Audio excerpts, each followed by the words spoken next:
Greetings. This is Justin Allen with the Elite Nurse Practitioner. Welcome to the Elite Nurse Practitioner Show, podcast dedicated to nurse practitioner entrepreneurism and achieving financial freedom, where I talk directly with nurse practitioners who need help. Listen up, our market is saturated. Jobs can be scarce. We are underpaid. We are undervalued. We are taken advantage of by the sharks within the healthcare system, and frankly, screw that. I'm sick of it, and it's time for a change. And listen, I'm here to help make that happen. We are powerful. We can forge a path where we are in control of our career and ultimately our financial and personal well-being. You do not need to submit to healthcare administrators and your doctor overlords. You do not have to take a measly salary. You do not have to work 50 to 60 hours a week. There is a different way, and I'm here to show you that path. This podcast is raw and unfiltered. I have not talked to the nurse practitioners in this podcast prior to the call outside of an email exchange to schedule the episode. What you're about to listen to is a consultation session between a nurse practitioner and myself. It is real, it is unscripted, it is unplanned, and I have no idea what we're going to talk about. Anything and everything can happen during our conversation. The nurse practitioners in these episodes are struggling with an issue in their professional or financial life, and they have reached out to me for help. My goal is to help the nurse practitioner with actionable advice that will enhance and improve their professional, business, and financial life. My other goal is to hopefully help my nurse practitioner sisters and brothers build a more productive, powerful, and free life. So I hope the content and information within these podcast episodes does just that. All right, onto the episode.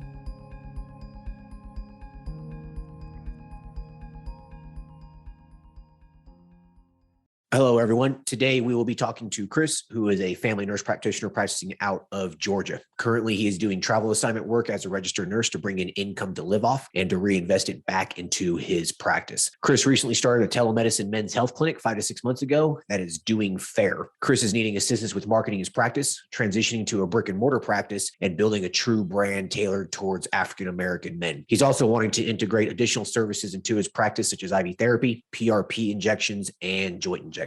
Hey, Chris, how are you? Hey, how you doing, man? I'm doing good. Hey, thanks for hopping on this call. I really appreciate it. No problem, man. Yeah. All right. So let's go ahead and get started. So tell me a little bit about yourself. How long have you been a nurse practitioner for? What kind of stuff you've been doing for work? That sort of thing. Just kind of bring me up to speed. Oh, man, no problem, man. I've been a nurse practitioner since about 2020, so I haven't been in the game too long. Before that, I was a nurse for about 7 to 8 years. So right now, I'm currently working as a travel registered nurse just because the income is too good to pass up. And basically, started my practice back in September, currently at 35 patients, just looking to grow this thing. Okay. So you're seeing some patients and, you're making a little money, right? Yeah. A little bit, man. It can always be more. Sure. And so the RN travel gig, I'm assuming you're killing it through that?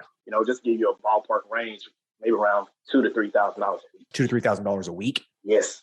Yeah. That's pretty good money, man. So are you working like 3 12-hour shifts a week? Yeah, 4 and 3. You work 4 days, 1 week, and 3 days. So basically, you are making $10,000 to $12,000 a month right now as an RN, and you're essentially, operating your little part-time men's health practice. That's exactly right. All right. So then, tell me a little bit about the men's health practice. So you said you started about 5 or 6 months ago. So, what services are you offering? Basically, I'm also offering testosterone replacement, medical weight loss. Got a couple guys on peptides, and I want to start offering some ED treatment, but that's pretty much it. But the testosterone replacement, weight loss. Okay, so you are basically doing a full service men's health clinic, it sounds like. Yeah, pretty much. Yeah. And this is being done 100% telemedicine? Yes, 100% telemedicine. Okay. And are you doing this just out of the state of Georgia right now? Yeah, only Georgia. Yeah. Okay. So you have the collaborator, you have all that stuff set up. Yeah, I got to go through those, loops, but yeah. All right. So you told me that you were wanting to transition this over to a brick and mortar practice. So tell me about your thought there. Why are you wanting to, do that? Man, the main reason why I'm kind of thinking about the brick and mortar is I think it's a big chance, to kind of really add on a few more services, mostly your P-shot, IV therapy, possibly some joint injections. And I really think, getting to a brick and mortar will make it seem a little bit more official. Just have a place so guys can come in, kind of, meet me and kind of do everything a little bit more official. Yeah, I'll tend to agree with that. I think hybrid practices really work the best. 100% telemed practices work. It's a great model. Having a location independent business is fantastic. You can go on vacation, still see patients and whatnot. But a hybrid practice though, yeah, it definitely allows you to basically integrate multiple different services into it that you can't do via telemed, like, joint injections, IV therapy. And also just some guys just want to be seen in person. They just do. They want to shake your hand. Yeah, that's 100% true. Yeah. Okay. So the telemedicine practice right now, how are you marketing this? Man, basically, really not too much of a, online presence. Most of my things is really just kind of hitting the streets, marketing, handing out flyers, going to gyms. A lot of word of mouth has really helped me spread this thing, even though it's not that big, to go from 10 to 20 has mostly word of mouth. Yeah. Okay, good. So you've basically spent very little money on marketing at this point. Yeah, man. At the most, man, I bought some flyers for probably about $200, but, maybe like 500 of those. And, I did play around a little bit on Facebook digital marketing, but my account got banned because I was saying, I guess, testosterone a little too much. So, but mostly everything's been maybe $500 at the most on marketing. Wow. Okay. That's great. Okay, cool. Yeah. I mean, so you have 35, patients. What are you seeing in terms of new patient volume right now? Are you get like a few patients a month, one patient a week? Yeah. What's that looking like? Man, I kind of got the numbers already calculated. Last month around, I'll just say the month of February, because February is about to be over. I got maybe 5 patients. The month before that, maybe 3. So I'm anywhere from 3 to 5 patients a month. 3 to 5 patients. And this is almost totally word of mouth. Oh, it is. Besides me handing a flyer to a guy and the guy having a quick conversation with me at the gym and then deciding, hey, man, it's something I want to do. Nothing. I've got nothing through social media or through Google Ads. Yeah. Do you have a website and everything? Yes. I got a website. To quote my wife, it was a little bit MySpacey because I built it, but I literally just reached out to, I want to say his name is Will at Web Commercial, and he's building me one right now. Yeah, the web developer through Elite NP. Yeah. Oh, okay. Yeah. Good. Yeah, he does awesome work. Okay, cool. So you're gonna have a new site built. I'm assuming you're gonna try to increase the SEO on it, the search engine optimization, so you can start maybe just ranking higher for people who just start searching for it in your area. Yeah, man, that's what I was gonna do. Now, just a quick question, not to kind of divert from anything, but with that SEO, that's like a brand new language for me. So would it be smarter for me to kind of learn how to do that, or maybe hire somebody to do that? I think it's probably a good idea to hire someone out for 3 to 4 months. SEO is something that has to be kind of continuously worked on. And once your site is optimized, it can be a little bit more hands-off. So I think it's a good investment to spend, 3 or 4 months hiring someone to do this for you. Okay. Yeah, it's definitely worth it, man. SEO is so powerful. You want to be found, on searches. So you just do. I'm going to say a large chunk of my men's health patients come from people just finding me on Google, basically. No ads, nothing. They just find me, right? So it's really, really important. Now, one thing that you can do to increase your SEO and your organic traffic is by just having like a small blog on your website, man. Just write like one article every couple weeks about a men's health topic, publish it on your site. And what'll happen is there's all those keywords from the article itself will just help you just rank higher. So I mean, you could do that yourself. I mean, it only takes an hour or 2 to write an article. You know what I mean? Yeah. And that's one of the things, before I kind of started to practice, I was already blogging a little bit about men's health. So that's another reason why I was hiring somebody to kind of integrate my blog that I already have into the website. So yeah, that's something I'm already working on a little bit. Okay, perfect, man. If you do that, then I mean, your site should rank pretty high. Yeah. So definitely make sure that there's a blog component in there then, and do that. And then, like I said, just maybe hire, you'd hire Will or whoever, maybe do a little SEO for you for a few months. Definitely a worthwhile investment. Yeah, advertising men's health on social media is difficult. It just is. I mean, it's possible. It's just difficult. Literally, I got my Facebook account page is like literally blocked. Yeah. It's, it's just part of the directive right now. You can advertise transgender HRT all day long, but God forbid a men's health clinic. So, it just is what it is, man. So whatever. I mean, if you can keep your marketing expenses low, then it's just going to save you more money. If you stay at the current trajectory that you're at now, you really didn't spend a whole lot of money marketing. You really didn't do a whole lot of SEO or anything. I mean, you're going to build a pretty strong part-time practice over the next year. 3 to 5 patients a month might not sound like a whole lot, but by the end of the year, you could have, 80 patients going into 2023. You could have over 100. When you hit that 100 patient mark, you're easily making 10,000 plus a month. And see, that's what I'm trying to do. I'm trying to hit that because I know, kind of trying to hit that 100 patient mark. I'm trying to add a little more gasoline to it, even though it's a part-time practice. I really want to put some gasoline on this thing. Yeah, I mean, let's not just go with what's happening now. Let's try to, let's try to speed this thing up. So then you have the foundation already in the works. You got the website, you're going to do the SEO, you're going to do the blog. That stuff is great. You'll get a lot of patients from that. When you create a brick and mortar practice, you will be able to get that Google business listing. Google business listings are so important. I get a lot of patients just from my Google listing itself. So as you transition into the brick and mortar practice, your patient volume will increase as well. I guarantee you it will. Okay.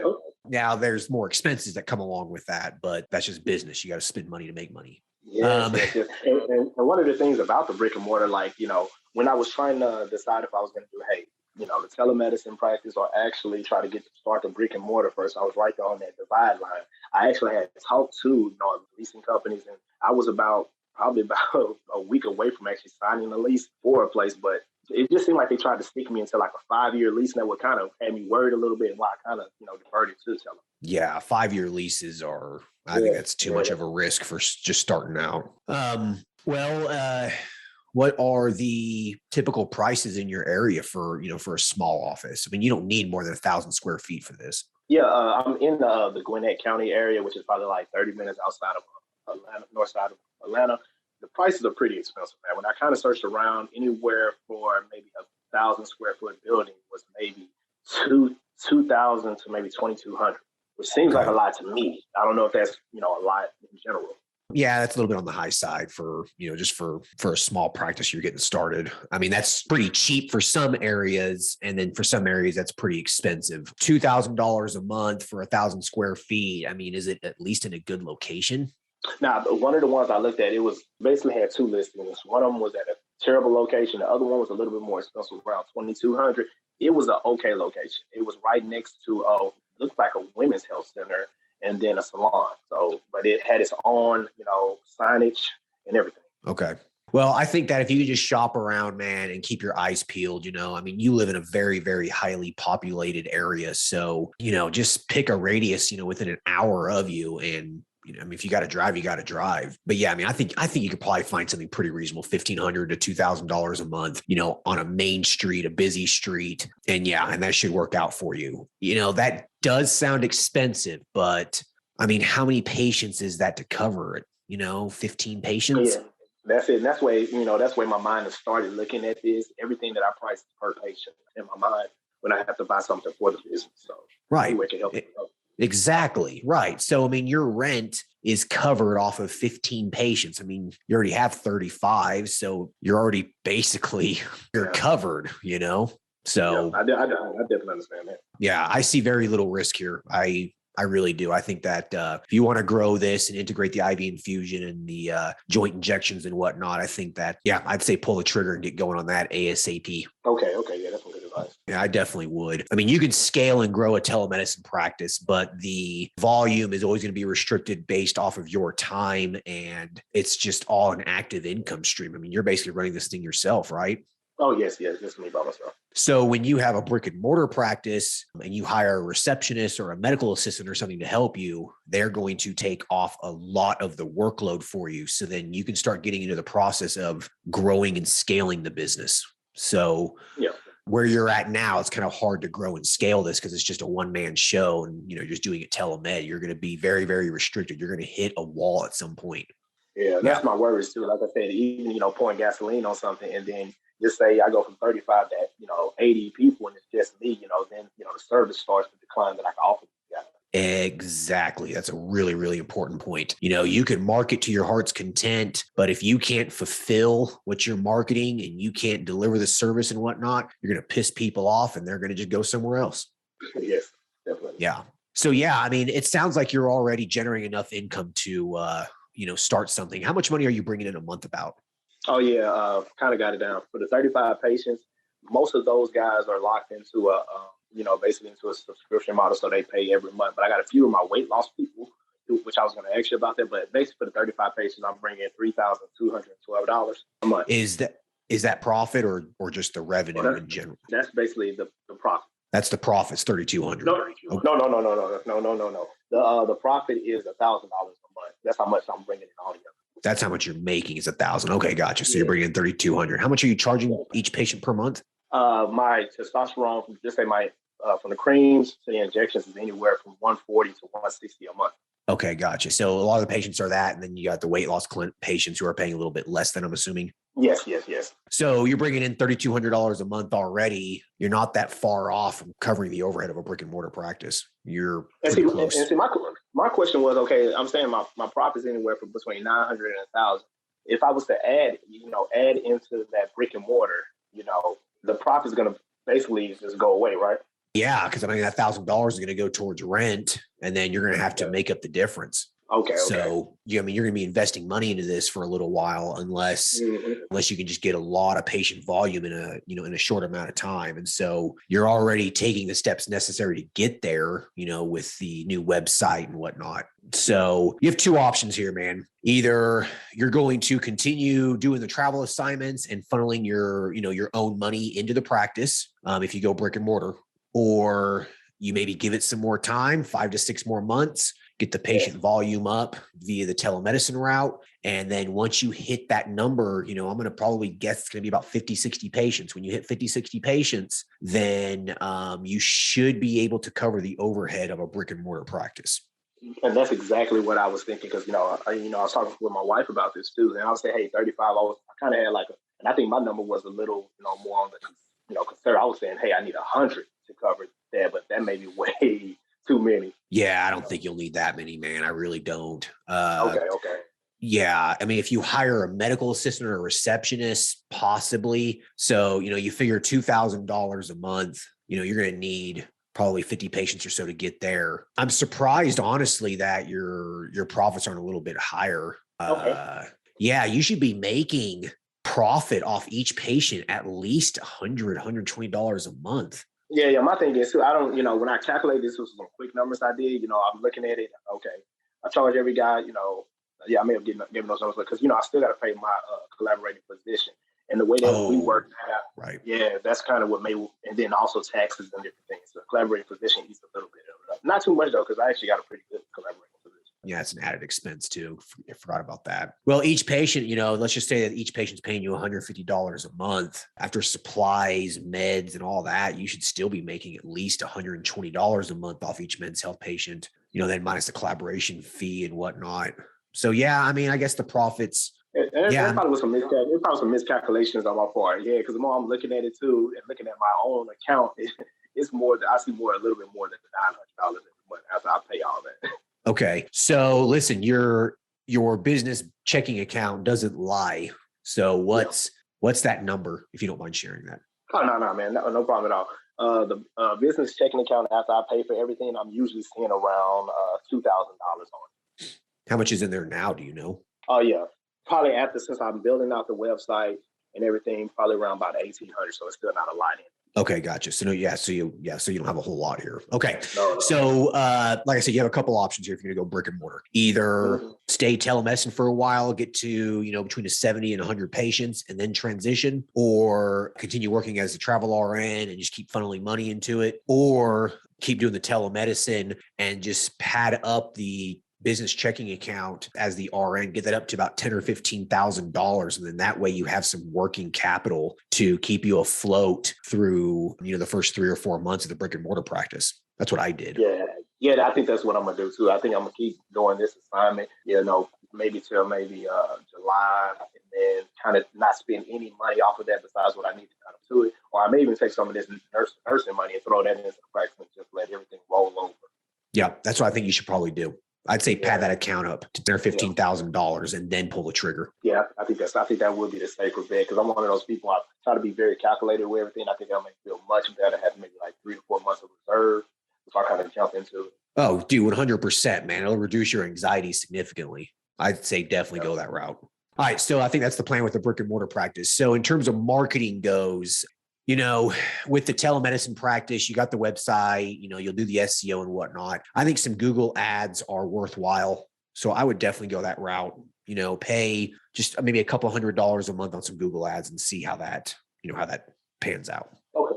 Yeah. All right. Now, I had a quick question about that. Now, when I'm doing the Google ads, I was kind of looking at it and it'll say, hey, make one ad, and then it'll actually, you want to make multiple ads. Should I make an ad for every service that I'm offering, or just kind of tweak the wording of it? Well, dude, I mean, I guess it depends on what you want. Do you want more weight loss patients? Do you want more men's health patients? What do you want? Men's health, because that's really a locked in service every month. I kind of like that a little bit more. Yeah, it's recurrent patients and it's Yeah. pretty profitable. I would say just advertise the men's health for now. Weight loss and whatnot, it's just an adjunctive service. You should be trying to push that to your men's health patients anyways. Okay. Yeah. So I would say advertise the men's health, men's health testosterone clinic in, the town that you're in, whatever, maybe have the price on there, whatever. And then when anyone in your area searches for men's health, your ad will pop up a lot of the times and maybe they'll click on it and then just ensure that they land on your website and make sure it looks good and it's straight to the point. All right. Yeah, that sounds pretty straightforward. Yeah. And then also, try to get the word out to your patient demographic. I mean, police officers, firefighters, military, these guys, they go to men's health clinics, their own testosterone replacement therapy. So maybe try to get the word out to those individuals if you have any ins there. Yeah. Now, I actually, when I first started off, I had a, pretty good setup with a couple of the stations here, but when a lot of the guys got their blood work done, but what I'm thinking it was a few of these guys were, a little bit younger. So I really couldn't lock in and actually turn them into customers. They got the blood work done, and a few of them was just like, "Nah, I'm okay," because I think the price mostly scared them off. But I was looking at my prices. My prices are, cheaper than like 95% of the places around here. So I was just wondering about that. Yeah, some of the younger guys, I mean, if they qualify for treatment, the price point is a difficult thing for them to swallow. If you're cheaper than everyone else, dude, I would make that, your offer essentially in your ad copy, like in the actual content of your ads. Yeah. Put the price there, cheaper than everyone else. Like, I mean, I would just straight up put that in there. Okay. Yeah. All right. Yeah, for sure. Absolutely. Why not? Yeah. Because that's the main selling point. I feel like, the pricing and then, especially in my demographic, being a black guy, talking to a lot of guys that look like me, it's a little bit more trust there. So that's literally probably like 90% of my guys, are black. Yeah. Take advantage of that, make sure that the pictures on your website are, mostly African-American men. If you create Google ads or whatever, you can choose demographics and whatnot. You could, just try to tailor it to interests of African-American men in your area. You know what I mean? Yeah, that makes sense.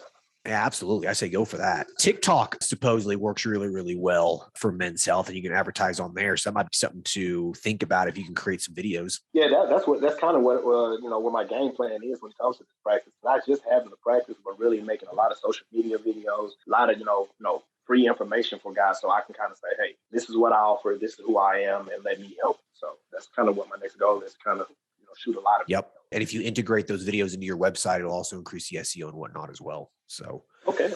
For sure, definitely do that. Okay, so do you have any other questions about the marketing aspect of it? I feel like that if you can get a couple Google ads up and a new website, I mean, I think that'll really, really help. And I think that if you can just maybe put the boots back on and go out in the community and go to some other places where these patients are, I think that'd probably be worthwhile as well to keep your expenses down. Yeah, because I think one of the main things is I done handed out a lot of flyers, but just kind of self-reflecting, looking at the website, I kind of had to ask myself, okay, would you really want to go through this website? And that's what kind of made me say, hey, I really need the website redone. So I think getting the website redone and then going back out there, handing out flyers, talking to guys would really convert. Absolutely. For sure, dude. A crappy website, man, is going to deliver crappy results. Like it has to look good. Yeah. Okay. Any other questions about the marketing? Just one last question, man. When it came to my Facebook advertising, I know I listened to the podcast quite a few times. Is it even worth trying to open that back up? Because like I said, my account is like totally blocked. I didn't know if I was supposed to start another page to try to advertise on Facebook or what. I would suggest it's probably not worth your time. So if you actually look at the demographics of what sex is on what social media channel, there's more women on Facebook and Instagram. There's more men on Twitter and YouTube. So you might want to focus on those avenues instead of wasting your time, trying to get your Facebook account reactivated. Yeah. All right. Thank you. Yeah. I mean, you're going to try to beat a dead horse here. It's dead. Don't worry about it. True.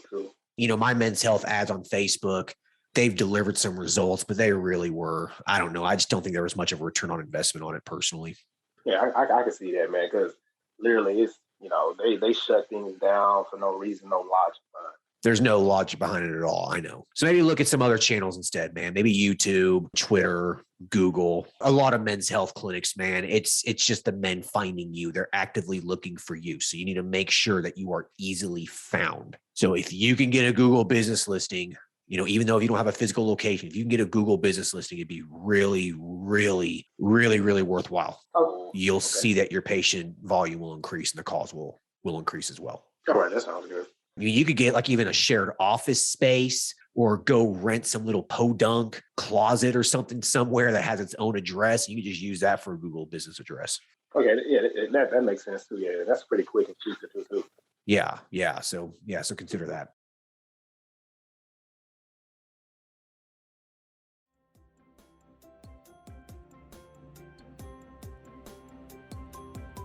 All right. I hope everyone's enjoying the episode so far. I just wanted to take a quick break to thank everyone listening and also give a big thank you to all of my social media followers and email subscribers. If you haven't done so yet, please subscribe to our email list at www.elitenp.com and make sure to follow us on Facebook, Instagram, and LinkedIn. Email subscribers will receive updates on new weekly podcast episodes, multiple weekly articles we publish, new courses, and everything else related to helping you succeed. Remember, all Elite Nurse Practitioner courses are designed to help you build a niche practice, increase your financial strength, and to break free from the rat race. If I can break free and then other countless nurse practitioners can break free, then so can you. Additionally, please share this podcast with your other nurse practitioner sisters and brothers out there. The more NPs that venture out on their own, the stronger our profession will become. Now, let's get back to the episode.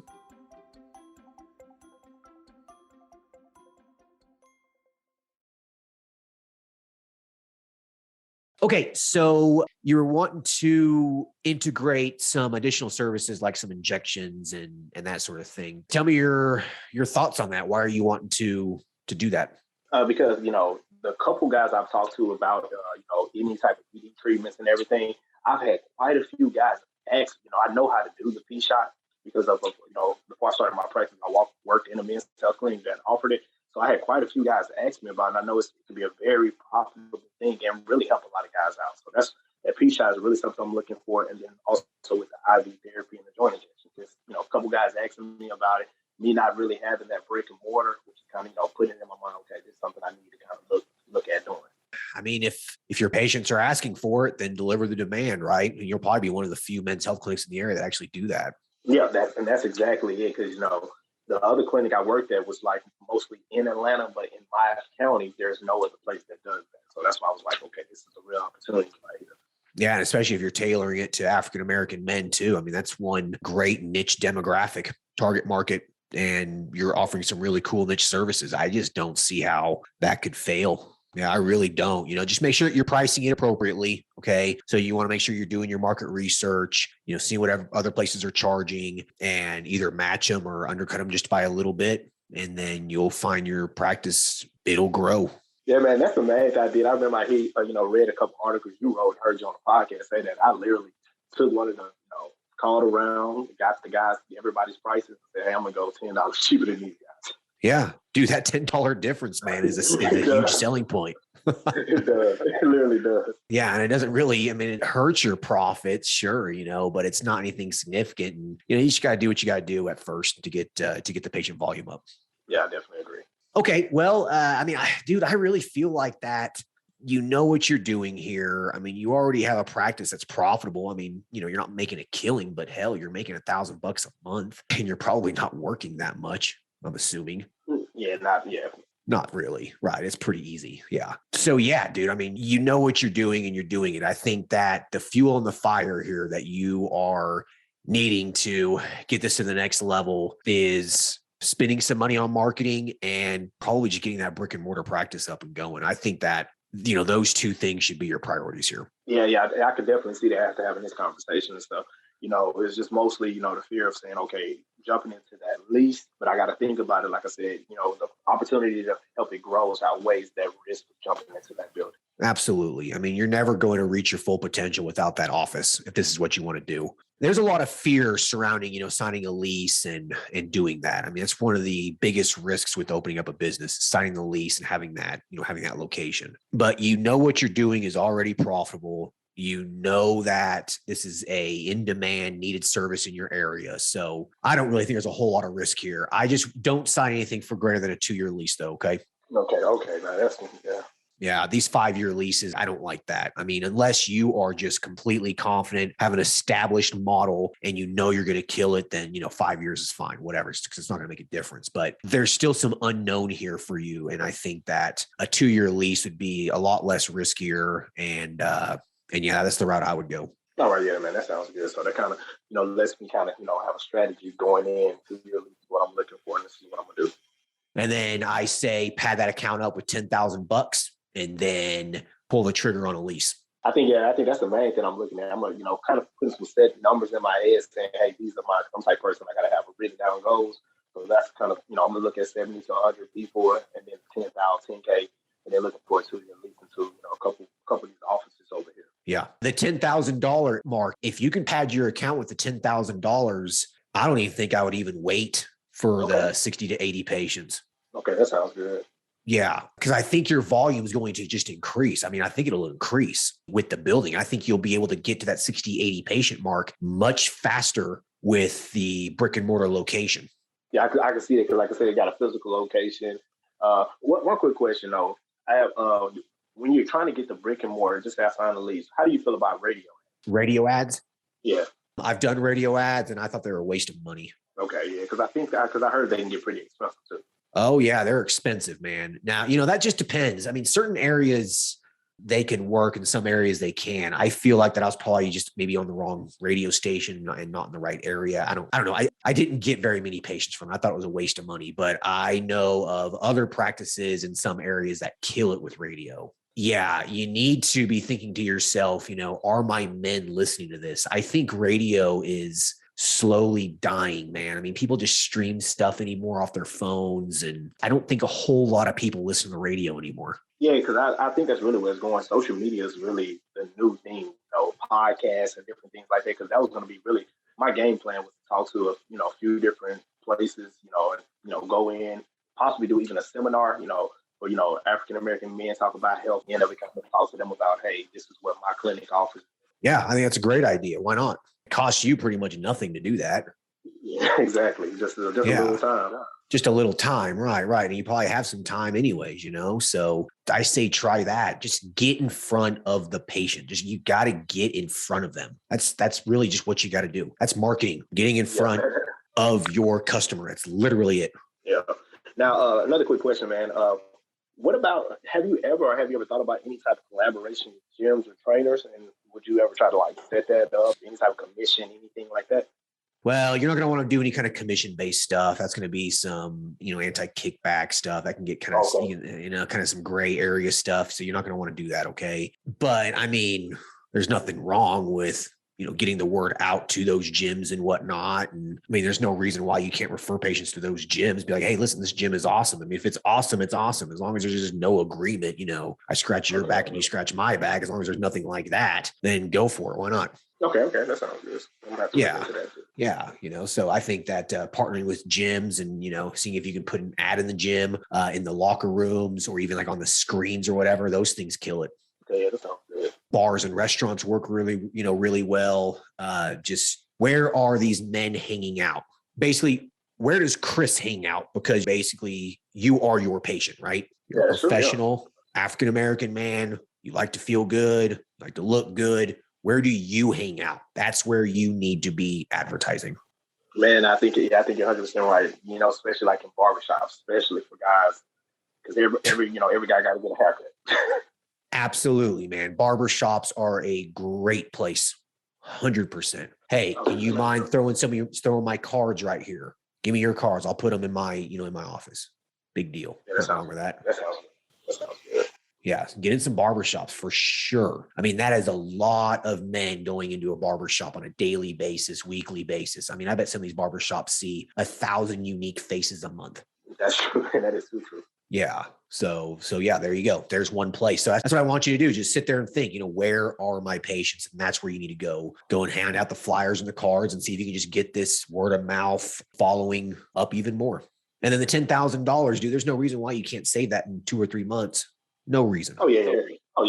Most definitely. Yeah. So anyways, I think you're right on track, man. I think that you know exactly what you need to do to grow this. It's just getting the word out more and getting that brick and mortar office location. I think that's exactly what you need to do. Okay. What about now this is another quick question I had too, just about going back, back a little bit about weight loss. Now, like I said, my guys on testosterone monthly, they, like clockwork. They get their medications every month on the first. I get paid. What about weight loss subscriptions? Is it more of a just pay, these guys pay as they lose the weight? Or are you able to lock in your guys any type of weight loss subscription? Typically with weight loss, and men's health, I usually don't charge like an extra subscription, so to speak. Like, I just like add it on to their normal monthly subscription for the men's health and the testosterone. So for example, I'll add on like an additional $50 or $60 a month for phentermine, for example. Yeah. Or, they want some lipo C injections or whatever. I'll typically not charge them monthly for something like that. I'll just charge them for the bottle, the vial, and they can just inject themselves. Okay, yeah, that makes sense. Yeah. And remember, you want to mark that up by 2 to 3 times at least to make it worth your while. Okay. See. So it's 2 to 3 times on the weight loss and $100 per patient on your men's health. Correct. Yeah. So the monthly subscription, you should be at least profiting and generating $100 a month off the monthly subscription. That's with really any kind of niche service line, at least $100 a month profit on the monthly subscription. Additional services, I don't really add it as a subscription most of the time. I just basically mark up the product by 2 to 3 times and then add it onto it. Does that make sense? Yeah, it does. So like, for example, if you wanted to prescribe a guy semaglutide, for example, a vial of that's going to cost you, let's just say about $150 or so. You're going to mark that up 2 to 3 times. I think 3 times is probably a little too much for that. So you charge them $300, it costs you $150. You're making $150 extra dollars, right? And so by adding things onto, your service offerings like that, by adding more, services to each patient transaction, it just increases the number. And so, I have some guys at my practice do that. They drop $500 or $600 a month. They have no problem with it. They don't care. Yeah, that's what I've noticed too, man. I've noticed that, you throw the prices on these guys. Some of these guys are like, yeah, that's no problem. Yeah, they don't care, man. They're millionaires. They could care less, That's great. Yeah. I got another question for you, man. I ain't trying to shoot too many questions at you as they pop up. No, it's fine. As with now, I want to do the brick and mortar, which that's going to be done. What about independent states? Because, in Georgia, I'm under a collaborating position. I want to kind of see about getting a license in some independent states so that I don't have to worry about that collaborating position cost. What would you recommend on that? Don't bite off more than you can chew right now. I think that if you really want to start that brick and mortar practice, man, I think that's where you should be focusing your energies right now. I feel like that you need to dial in your systems that you have in place now. You need to dial in your website. You need to dial in your marketing efforts. You need to dial in the services you're going to be providing, pricing, all of that. I think you need to dial in all this stuff first before you decide to start getting licenses in other states. Because, when you get a license in another state, let's say you get a license in Arizona, across the continent, basically, how are you going to advertise there if you don't really truly understand how you're advertising where you're at? Yeah, that makes sense. You got to master one thing before you try to jump out. Correct, dude. You can't build too many bridges at one time. It's impossible. You just can't. So my recommendation for you is to hold off on getting licenses in other states right now. 6 to 12 months from now, it'd probably be the time to do that. But right now, dial in what you have in front of you. Yeah, that sounds great. Yeah, seriously. I don't want to see you fail because you're doing too much at one time. You know what I mean? Yeah. That makes sense. Yeah. So that's just my recommendation. That's great. Yeah. You have any other questions? Nah, man. I'm kind of going through a little list that I made, and not really, man. I think the main thing is like you kind of covered everything about the brick and mortar. Getting some little tidbits on advertising. Really, nothing too much I could think of. Dude, you have this. I really feel like you got this. It's already profitable. You're not spending any money on this. You've got a plan. It's just time to go. That's how you're going to basically add gasoline to this fire right now. Is just pulling the trigger and just doing it. I agree. I mean, well, hey, listen, I like to end each episode with you asking me a question. So do you have any, questions for me? Personal question, anything you've ever been curious about? Let me see, man. Okay, yeah, man, it's a quick question, man. At what age did you first start your practice? Because I don't think I know that. And how long did it take for you to make it is it a full-time practice? Like where this is the only thing you focus on? So let's see here. How old was I? My goodness. I am 37. I'm going to turn 38 here soon. And I started in 2000 and Oh, geez, it was 2017. So about 5 years ago. Yeah. Yeah. So, yeah, 4 or 5 years ago. Yeah. So, man, I was like 33. Okay, yeah, that's because I'm 31 right now. Perfect, man. You're getting started earlier than I did. I mean, I wish I would have started when I was 31. I really do. I wish I would have started when I was in my 20s. Yeah, I could definitely see that, man. Man, one thing too, man. Just want to give you flowers right now, man. I happen to just kind of just be googling nurse practitioner businesses, and your theme popped up, man. You totally changed my mind about our presence in this healthcare field, man. And really, we have to take onus and really take control of our own destiny when it comes to this, because you know I couldn't imagine just being a nurse practitioner working full time practice. Nothing against the people who do that, but it's just, man, it just wears you out. Dude, there's no, I mean, yeah, full time. Could you imagine working a full time job at some primary care practice or something until you're 60, 65 years old? Ugh. And I can't anymore, man. And that's why I want to give you flowers to you right now, man. A lot of props. Nah, man. Listen, it's a pleasure, man. It really is. This is my goal. I just want to just light that fire under, a lot of nurse practitioners' asses and just, make them realize that there's a different way to go here. You don't have to go just accept a job for shit pay. And there's other ways to do it and better ways. Yeah. Yeah. You've done it, man. And I tell every person, every guy I know and every female I know who is a nurse practitioner, say, hey, y'all need to check this website out, these courses, everything, because literally y'all mapped it out. And then and just the Facebook page, man. The Facebook page with the group is just, in general, is quick response time. It's a lot of respect, between your peers. Oh, yeah. Just problem. It's a huge hive mind, man. There's so many people. There were so many unique experiences. It really is. It's great. I mean, every day I get on the Facebook group, I learn something new. I really do. Yeah.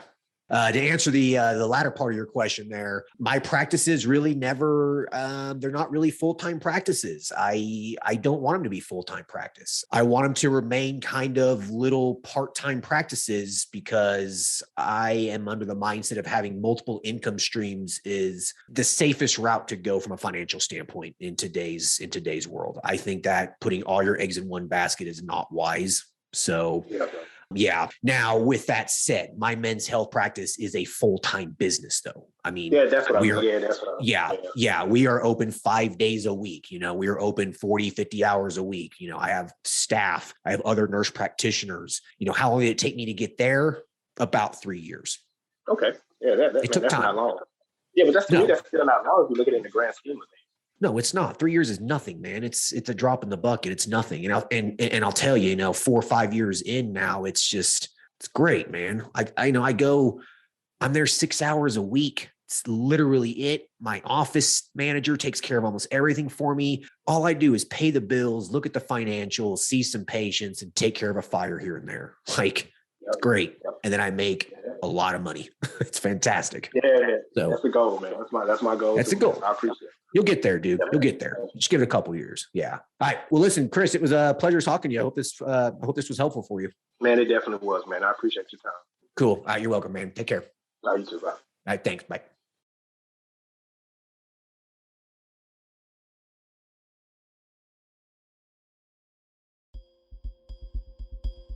I hope everyone enjoyed the conversation with Chris. Chris is operating a profitable business. I mean, he only has 35 patients, which isn't a significant amount of patients, but he has 35 patients and he's generating a profit of almost $1,000 a month already. It doesn't really take that many patients to generate a profit. He has 35 patients. He's doing this strictly telemedicine and he's making $1,000 a month. I guarantee you he is not spending more than really like 8 hours a month probably seeing these patients. Most of them aren't being seen, every 3 to 6 months. He has to take a phone call here and there and that sort of thing. But this is a very, very part-time practice for him and he's making $1,000. And right now he has just room to grow. Okay. It's only going to go up from here. So one thing I want you to walk away from this episode is that you don't need that many patients. Okay. You really don't. If you can get up to 100 patients, guys, it's not that many. You will be generating 10,000 plus a month. So you don't need that many patients. All right. Now he's kind of hitting a wall here and he wants to grow. And so the next step for him is to maybe get that brick and mortar practice and start putting more money into marketing. He has been able to do this by word of mouth alone, and he could probably continue this trajectory. If he continued just to do what he was doing, he would probably end up having 100 patients by, the first month or two of 2023. He probably would get there. In about 8 to 12 months from now, he would be there by just word of mouth alone. But he realizes he has to add some more fuel to the fire, and doing that is through marketing and him going to the brick and mortar practice. So I believe Chris will be highly successful in the next year. I really look forward to maybe speaking to him again. But anyways, I hope you guys enjoy this episode. I will talk to you guys later. Take care. Bye.